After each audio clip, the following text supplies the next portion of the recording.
Sorry for the trouble.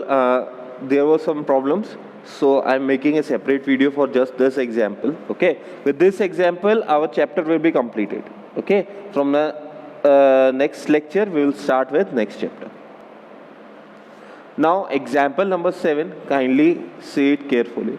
Example number 7. AB is a line segment. P and Q are points opposite to AB. AB is a line segment. On line AB, there is one point P and Q. Okay. P and Q are opposite sides of line AB such that your length AP and length PB are equal, as well as length AQ and QB are also equal. Okay. So what is given to us here is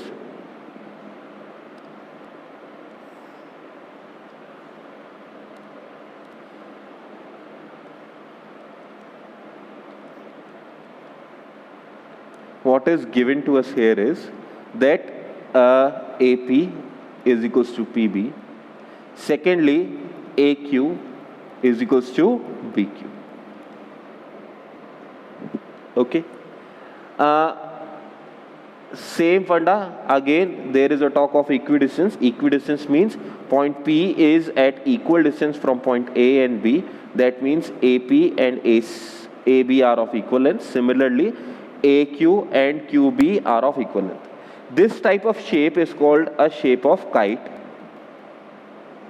Okay. We will come back to this type of shape when we are going through quadrilateral chapter. Okay. Top two sides are equal, bottom two sides are equal. This is a type of kite. Okay. Now, just this much is given to us. Next, we have to prove. We need to prove that PQ is perpendicular bisector of AB. That means AC, that means C should be the midpoint of AB, as well as this angle should be 90 degree. We have to prove two things. Okay. So what do you have to prove? We have to prove that PQ line is perpendicular bisector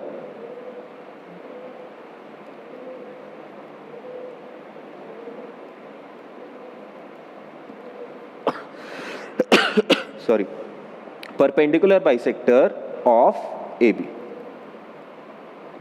Okay, so in order to prove that, what I'm going to do is I'm going to focus on two triangles, triangle APQ and triangle BPQ. So let us see. In triangle APQ and triangle BPQ, this is B. Okay, what do we have in these two triangles? First of all, length AP and PB are equal. That is given to us.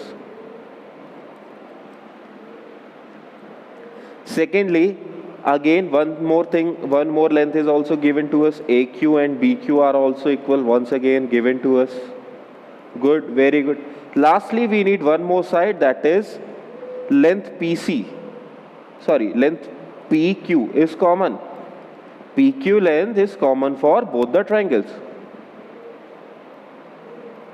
So in this manner, by SSS congruency,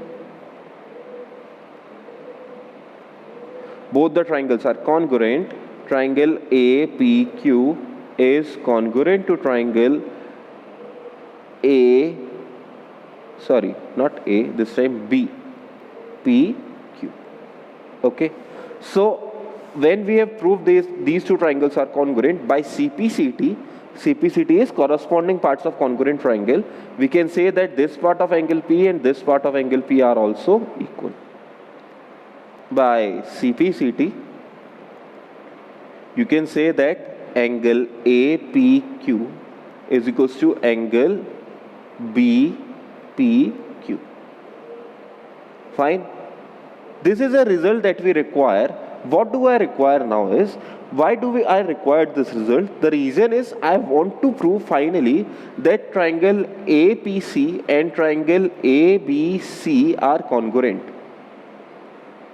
What I am telling you now is, my final target is To prove that triangle APC, this triangle, and triangle BPC, this triangle are congruent.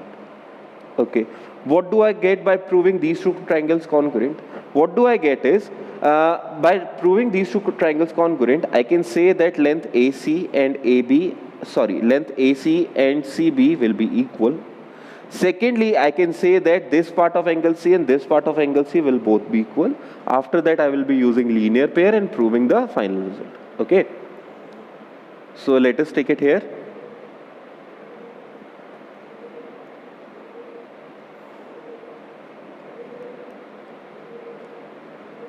Now we are going to prove in triangle APC and triangle BPC, once again B. First of all, you have AP and PB equal length given to us once again. Secondly, we have proved that angle APC is equals to angle BPC, proved above. I am writing acronym for proved above, PA. Okay, in your copy you have to write down full proved above. And next is, we can say that PC length is equals to PC, common side. As we are finishing this chapter, you must get a feeling that we are using lots of common side. Okay, this concept is very, for lack of better word, common for congruency chapter. Okay, so by SAS congruency, both the triangles are congruent. Triangle APC will be congruent to triangle BPC. In this manner, both the triangles are congruent. Once both the triangles are congruent, we can say that by CPCT, AC length and CB length are equal. Hence, C is midpoint of AB, or we can say that hence PQ is bisector of AB. PQ is bisector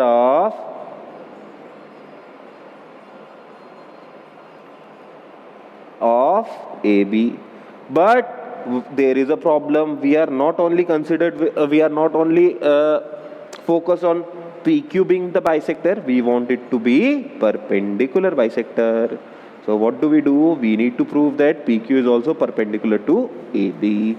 So in order to prove that, we are using same CPCT statement. By CPCT, we are using same CPCT statement.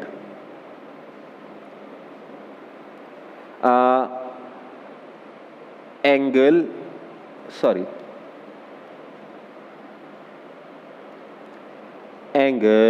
ACP is equals to angle BCP is equals to X. We let that both of these angles are equal to X. So on line AB, we did it a lot in previous chapter. On line AB at point C, what do we have? Angle ACP plus angle BCP is equals to 180 degree. Why so? Because they are linear pair. Okay, so ACP is X, BCP is X is equals to 180 degree. That means 2X is equals to 180 degree. That means X should be equal to 90 degree. Okay, so that means angle ACP is equals to angle BCP is equals to 90 degree. Hence, not AQ. We are talking about PQ. PQ is also perpendicular to AB.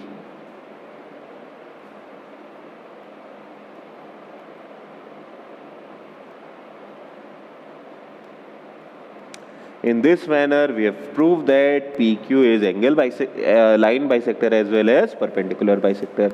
You can also say that PQ will be acting as the angle bisector of angle P and angle Q.